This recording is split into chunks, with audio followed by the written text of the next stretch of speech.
음주운전 피해는요, 크게 두 가지를 고려하시면 돼요. 첫 번째로는요, 일반적인 교통사고 피해 금액, 합의 금액 어떻게 정하느냐, 요거 플러스 상대방이 물어야 하는 벌금액, 이 두 가지 정도로 보시면 될 것 같아요.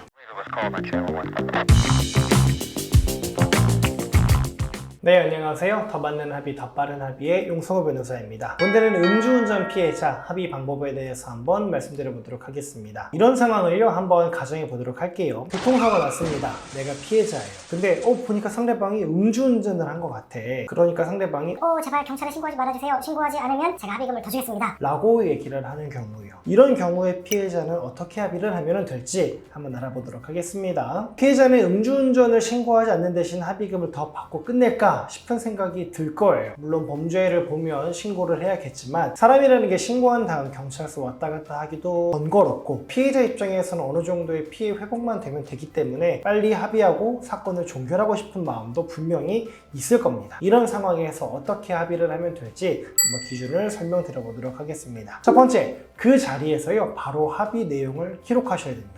일반적으로 우리가 합의서 막 갖고 다니고 그러지 않잖아요. 변호사인 저조차도 합의서를 작성을 해가지고 차에다 갖고 다니진 않거든요. 일반인 분들은 더더욱 그렇겠죠. 그러니까 서류로 합의서를 작성한 건 어렵겠죠. 대신에 우리가 최소한 할 수 있는 거는요, 서로 합의하는 내용을 구두로 얘기하시고 그걸 녹음을 하셔야 돼요. 상대방한테도 이거 지금부터 녹음할게요. 이쪽으로 이렇게 있는 겁니다. 라고 말씀하시고, 상대방 성함 뭔가요? 연락처 뭔가요? 주민번호 뭔가요? 다 말씀하시고, 우리가 이거에 대해서 합의하는데 당신 나한테 합의금을 얼마를 언제까지 지급한다. 이런 것들을요, 최대한 얘기를 하시고 그런 것들을 녹음을 해 두셔야 됩니다. 그 이유가 뭐냐면요, 음주운전은 그 자리를 떠나는 순간 입증할 수가 없어요. 그 사람이 그 자리를 떠나서 가버렸어요. 다음날이 됐습니다. 다시 생각해보니까 내가 돈 받고 음주운전을 눈 감아준다? 이건 좀 아닌 것 같아. 그래서 그 다음날 경찰서에 갑니다. 경찰관님, 내가 어제 이런 교통사고가 있었는데 이 사람과 사고가 났고 이 사람이 음주운전을 했습니다. 이거 보세요. 녹음 들어보면 이 사람이 음주운전한 거 인정하잖아요. 라고 해도 음주운전 처벌 못합니다. 그 이유는 뭐냐면요, 음주운전은 혈중 알코올 농도가 몇이냐, 요게 입증이 돼야 돼요.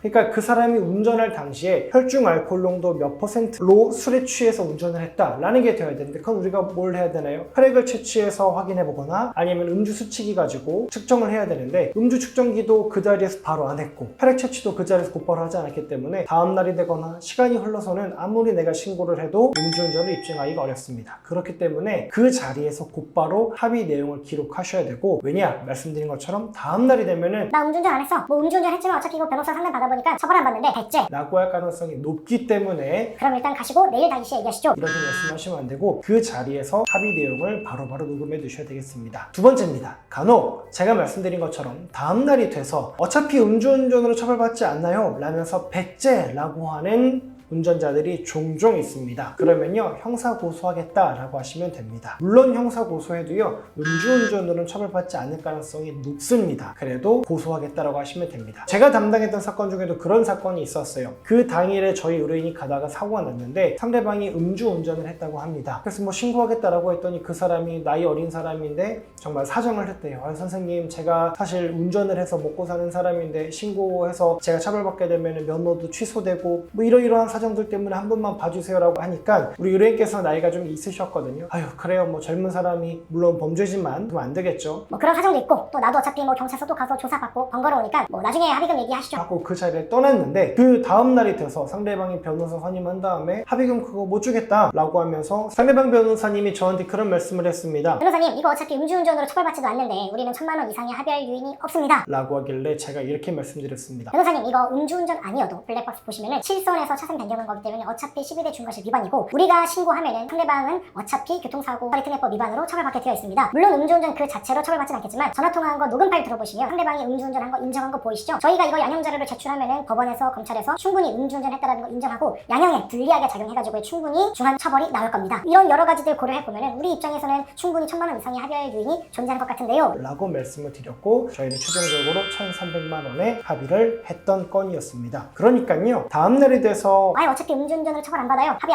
안 할래요. 라고 말을 바꿔도 그래요? 저 그럼 형사 고소하겠습니다. 라고 하시고 절차가 진행이 되면은 다시 합의하자라는 연락이 오기 때문에요. 이렇게 하시면 될 것 같습니다. 자, 그럼 합의 금액 산정 기준에 대해서 한번 말씀을 드려보도록 하겠습니다. 음주운전 피해는요, 크게 두 가지를 고려하시면 돼요. 첫 번째로는요, 일반적인 교통사고 피해 금액, 합의 금액 어떻게 정하느냐, 요거 플러스 상대방이 물어야 하는 벌금액, 이 두 가지 정도로 보시면 될 것 같아요. 교통사고 합의 금액은요, 대략 1주당 100에서 150만 원 정도 내외다 라고 보시면 될 것 같아요. 그리고 벌금은요, 대략 500에서 많게 나오면 1000만 원까지 나옵니다. 예를 한번 들어보겠습니다. 음주운전으로 교통사고 피해를 당해서 대략 한번 2주 정도의 어떤 피해를 입었다 라고 한다면은 최소 1주당 100만 원으로 해서 2주면 200만 원이겠죠. 거기에다 더해서 상대방이 내야 하는 벌금 최소 500 정도 될 테니까 두 개 합치면 700만 원 정도가 될 거잖아요. 나는 이거 음주운전 신고하는 대신에 최소한 700만 원 정도는 받겠다. 라고 하면 상대방이 아니 2주 다쳤는데 200만 원이면 되지 무슨 700만 원입니까? 이런 얘기들 할 건데요. 그렇게 얘기하시면 되죠. 내가 이거 신고하면 당신 어차피 경찰 조사받아야 되고 검찰도 가야 되고 법원도 가야 되고 나오는 벌금 액수만 해도 500만 원이고 심지어 그 전과 남고 오랜 기간 거치고 전과도 남고 벌금도 내고 나랑 합의도 해야 되는데 그 모든 절차를 하지 않은 대신에 나한테 700만 원 정도면 합의할 만한 거 아닌가요? 라고 얘기를 하면요, 충분히 합의를 할 겁니다. 네, 오늘은 음주운전 피해자 합의 방법에 대해서 한번 알아봤습니다. 두 번째랑 세 번째 제가 말씀드린 거, 그러니까 상대방이 어차피 음주운전은 처벌 안 받아요, 배째라고 할 때, 혹은 합의금액 산정 어떻게 될지 모르겠을 때, 요거 두 가지는 변호사한테 맡겨주신다 하더라도 제가 첫 번째 말씀드린 거, 그 자리에서 바로 합의 내용, 혹은 상대방이 제가 음주운전을 했고 피해를 보상하겠습니다 라는 내용 정도는 충분히 녹음을 해두시면 변호사를 통해서 더 많은 합의금을 받으실 수 있을 것 같습니다. 관련해서 궁금한 점 있으시면 댓글 남겨주시면 답변 드리도록 하겠습니다. 감사합니다.